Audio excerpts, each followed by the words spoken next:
Hello, నేను మీ సతీష్. మీరు lunch box వార్తలను వింటున్నారు. చెరుకు రైతులకు ఆ రాష్ట్ర ప్రభుత్వం శుభవార్త చెప్పింది. ఉద్యోగాలను తీసుకున్న కంపెనీల జాబితాలో లేటెస్ట్గా చేరిన సంస్థ ఏది? కొత్త కారు కొనుగోలుపై సబ్సిడీని ఇస్తామంటున్న రాష్ట్రం ఏది? ఇవే కాకుండా ఇంకా చాలా వార్తలున్నాయి మన లంచ్ బాక్స్లో.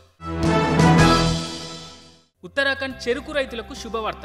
ఉత్తరాఖండ్ ప్రభుత్వం యూపీ తరహాలో చెరుకు మద్దతు ధరను క్వింటాల్కు 20 పెంచింది. ఉత్తరాఖండ్ ప్రభుత్వం ప్రస్తుతం క్రషింగ్ సీజన్ 2023-24 కోసం కొత్త ధరతో చెరుకు కొనుగోలు విషయాన్ని ప్రకటించింది. ప్రారంభ సాధారణ రకాల చెరుకుకు స్టేట్ అడ్వైజరీ ప్రెస్ వరుసగా క్వింటాల్కు 375, 365గా ప్రకటించారు. అంటే గత క్రషింగ్ సీజన్ 2022-23తో పోలిస్తే చెరుకు ధర క్వింటాల్కు 20 పెరిగింది. ఉత్తరాఖండ్ ముఖ్యమంత్రి పుష్కర్ సింగ్ ధామీ అధ్యక్షతన డెహ్రాడూన్లో జరిగిన రాష్ట్ర మంత్రివర్గ సమావేశంలో ఈ నిర్ణయం తీసుకున్నారు. తమ ఇళ్లను రిజిస్టర్ చేసుకోవడానికి చాలా కాలంగా ఎదురుచూస్తున్న నోయిడా ఫ్లాట్ కొనుగోలుదారులకు శుభవార్త. మంగళవారం 7 బిల్డర్లు తాము బకాయి ఉన్న మొత్తంలో 25% 60 రోజుల్లోగా, మిగిలిన 75% మొత్తాన్ని సాధారణ వడ్డీతో కలిపి వాయిదాలుగా డిపాజిట్ చేయడానికి అంగీకరించారు. దీంతో దాదాపు 1048 మంది కొనుగోలుదారులు ఫ్లాట్ యాజమాన్య హక్కులను పొందగలుగుతారు. ఫ్లాట్ను స్వాధీనం చేసుకున్నప్పటికీ రిజిస్ట్రేషన్ చేయని కొనుగోలుదారులు అంతా ఈ 1048 మందే. అమితాబ్ కాంత్ కమిటీ నివేదికను యూపీ కేబినెట్ కొన్ని సవరణలు చేస్తూ గత నెలలో ఆమోదించింది. దీని ఆదేశం ప్రకారం బిల్డర్లకు 1 ఏప్రిల్ 2020 నుంచి 31 మార్చ్ 2022 వరకు 0 పీరియడ్ ప్రయోజనం ఇస్తారు. దీంతో వారి బకాయిలు 20 నుంచి 24% తగ్గుతాయి. 0 పీరియడ్ ప్రయోజనాన్ని పొందడానికి బిల్డర్లు మొత్తం బకాయిల్లో 25% 60 రోజులలోపు, మిగిలిన మొత్తాన్ని గరిష్టంగా 3 ఏళ్లలోపు చెల్లించాలి. DCB bank, RBL bank, IDFC first వంటి చాలా బ్యాంకులు ఎఫ్డీపై మంచి వడ్డీని ఇస్తున్నాయి. డీసీబీ బ్యాంక్ ప్రస్తుతం ఎఫ్డీపై 8% వరకు వడ్డీని ఇస్తోంది. ఈ వడ్డీ 1 కోటి వరకు 2 సంవత్సరాల కంటే ఎక్కువ కానీ 3 సంవత్సరాల కంటే తక్కువ కాల వ్యవధి ఉన్న ఎఫ్డీలకు వర్తిస్తుంది. అయితే ఆర్బీఎల్ బ్యాంక్ 1 నుండి 2 సంవత్సరాలు, ఇంకా 2 నుండి 3 సంవత్సరాల వరకు 8% వడ్డీని ఆఫర్ చేస్తోంది.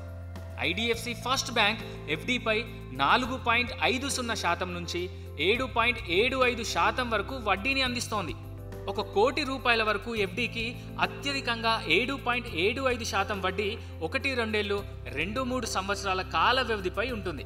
ఇండస్ బ్యాంక్ 1 కోటి వరకు ఎఫ్డీపై 7.50% వరకు వడ్డీని ఇస్తోంది. 1 నుంచి 2 సంవత్సరాల కాల వ్యవధిలో అయితే ఈ రేటు 7.5%. ఇక 2 నుంచి 3 సంవత్సరాల కాల వ్యవధిలో అయితే ఈ రేటు 7.25 నుంచి 7.50%. ఎయిర్ ఇండియాపై పౌర విమానయాన మంత్రిత్వ శాఖ భారీ జరిమానా విధించింది. విమాన భద్రతా నిబంధనలను ఉల్లంఘించినందుకు గాను ఎయిర్ ఇండియాపై డీజీసీఏ 1.10 కోట్ల జరిమానా విధించింది. ఎయిర్ ఇండియా విమానాల్లో భద్రతా నిబంధనలను నిరంతరం ఉల్లంఘిస్తున్న కారణంగా directorate general of civil aviation విమానయాన సంస్థపై కఠిన చర్యలు తీసుకుంది. కొత్త సంవత్సరంలో ఉద్యోగుల తొలగింపు కొనసాగుతోంది. గూగుల్, అమెజాన్, జిరాక్స్ వందలాది మంది ఉద్యోగులను తొలగిస్తున్నట్లు చెప్పారు. ఈ కంపెనీలో కొత్త పేరు వచ్చి చేరింది, అదే ఈబే. ఈ సంస్థ సీఈఓ కూడా సుమారు 1000 ఉద్యోగాలు తొలగిస్తారు అని కంపెనీ వెబ్సైట్లో చెప్పారు. ఇక సీఈఓ రాసిన లేఖలో ఏం చెప్పారంటే, ఇది మేము తేలికగా తీసుకున్న చర్యలు కాదు, ఇది ఈబేయర్స్ పై చూపే ప్రభావం మాకు తెలుసు. ఈబే కమ్యూనిటీ సంస్కృతికి ముఖ్యమైన సహకారాన్ని అందించిన వ్యక్తులకు మేము తప్పక వీడ్కోలు పలకాలి, కానీ ఇది అంత సులభం కాదు అని చెప్పారు. రాజధాని ఢిల్లీలో కాలుష్యాన్ని తగ్గించేందుకు ఢిల్లీ ప్రభుత్వం సరికొత్త పథకాన్ని సిద్ధం చేసింది. పాత వాహనాలను రోడ్డుపై నుంచి తొలగించడమే ఈ పథకం ఉద్దేశం. 15 ఏళ్ల పెట్రోల్ లేదా 10 ఏళ్ల డీజిల్ వాహనాలు స్క్రాప్లో ఇచ్చేవారికి కొత్త వాహనం కొనుగోలుపై ఢిల్లీ ప్రభుత్వం 50,000 ఆర్థిక సాయం అందజేస్తుంది. ఈ సాయం రోడ్డు పన్నులో సబ్సిడీ రూపంలో అందజేస్తుంది. కొత్త వాహనాల ద్వారా కాలుష్య సమస్యను అధిగమించాలన్న లక్ష్యంతో ఢిల్లీ ప్రభుత్వం కొత్త వాహనం కొనుగోలుపై 50,000 ఆర్థిక సహాయం ప్రకటించింది. స్క్రాపింగ్ వాహనాలపై ముసాయిదా పాలసీని రవాణా శాఖ సిద్ధం చేసింది. ఢిల్లీలో 2021-22, 22-23లో సుమారు 55 లక్షల పాత వాహనాల రిజిస్ట్రేషన్ను రద్దు చేశారు. ఇందులో 140,000 వాహనాలు స్క్రాప్కు వెళ్లాయి. లోక్సభ ఎన్నికల తర్వాత 5G టారిఫ్ ఖరీదైనది కావచ్చు. టెలికాం కంపెనీలు మొబైల్ టారిఫ్ను 20% వరకు పెంచవచ్చు. టెలికాం కంపెనీలు ప్రీపెయిడ్, పోస్ట్ పెయిడ్ ప్లాన్ల రేట్లను పెంచే ఛాన్స్ ఉంది. బ్యాంక్ ఆఫ్ అమెరికా తన నివేదికలో టెలికాం రంగం తన పరిస్థితిని మెరుగుపరుచుకోవడంపై దృష్టి సారిస్తోందని చెప్పింది.